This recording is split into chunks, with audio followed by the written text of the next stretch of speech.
আজকের বিচার ব্যবস্থা থেকে আমি আওয়াজ করে বলতে পারি, বিচার ব্যবস্থাকে, বিচারককে হয়তো আমরা ক্রিটিসাইজ করতে পারি না, কিন্তু গণতান্ত্রিক অধিকার আছে। বিচার যেটা হয়েছে তার ক্রিটিসাইজ আমরা করতে পারি। এই দেশের আমরা কেমন নাগরিক, আপনি অফিসার যেমন নাগরিক, আপনি বাবু যেমন নাগরিক, আমরা এই দেশের সমান নাগরিক। আমরা অফিসার এবং বাবুদের মতো সমান জায়গা থেকে বসে যে সমস্ত বিচার হলো, বিচারককে ক্রিটিসাইজ করতে পারি না, কিন্তু বিচারকে আমরা ক্রিটিসাইজ করতে পারি, জাজমেন্টকে আমরা ক্রিটিসাইজ করতে পারি। সেই ক্রিটিসাইজের ক্ষমতা নিয়ে আমরা ক্রিটিসাইজ করছি। এই জাজমেন্টটা আমরা মনের কোণে মানতে পারলাম না।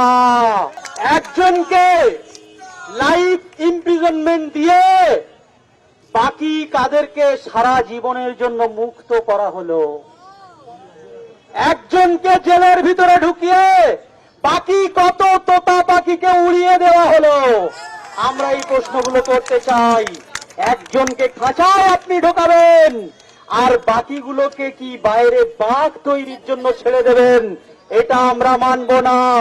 আমরা মনে করি এটা শুধুমাত্র একটা পাঠ হতে পারে, এটা একটা ধড় হতে পারে। আমরা শুধু ধড় নয়, মাথাও চাই, লেজও চাই, পুরো শরীরটা চাই। এই অন্যায় যে বা যারা করেছে, যে বা যারা এই অন্যায়টাকে ধামাচাপা দেওয়ার চেষ্টা করেছে, যে বা যারা এই অন্যায়ে মদত দিয়েছে, প্রত্যক্ষ ভাবে পরোক্ষ ভাবে এখনো পর্যন্ত সাপোর্ট করে যাচ্ছে, ডিরেক্ট ভাবে ইনডিরেক্ট ভাবে সবাই সমান অপরাধী, কেউ ছাড়া পাবে না। আজকে আমার গলার আওয়াজ যার যার কানে পৌঁছাচ্ছে, কান খুলে শুনে রাখুন। একজন যদি রাস্তায় থাকে সে আমাদের সাহস। আমরা এই রাস্তায় যুদ্ধ করছি শুধু একটা ভয় নয়, পশ্চিমবঙ্গের বুকে, ভারতবর্ষের বুকে রোজ রোজ কেন ভয় তৈরি হবে?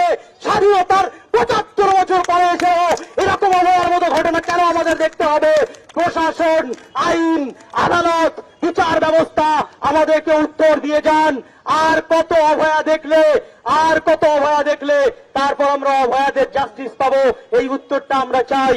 আমরা চাই এই সমাজে একটা অভয়া তৈরি যাতে না হয়। আমরা চাই যারা জীবন বাঁচানোর জন্য নিজের জীবনকে উৎসর্গ করে দিয়েছে তাদের জীবন কোনোভাবে নষ্ট না হয়। আমরা চাই যে মায়েরা, যে বোনেরা নিজেদের জীবনটাকে সন্তান সন্ততি, ভাই বোন, বাবা দাদা তাদের জন্য উৎসর্গ করে দিয়ে বাড়ির কাজ করে, সামাজিক কাজ করে, চাকরি করে, পয়সা নিয়ে আসে, আবার বাচ্চা মানুষ করে, আবার ভাইকে সেবা করে, বাবাকে সেবা করে, সেই সমস্ত মায়েদেরকে অসম্মান করার জন্য রেপ এবং মার্ডারের পরে লাইফ ইমপ্রিজনমেন্ট করে দেওয়া, এটা আমাদের কাছে একটা লজ্জার বিষয়। একজন মানুষ হিসেবে এই জাজমেন্টটা আমরা মানছি না, মন থেকে মানলাম না।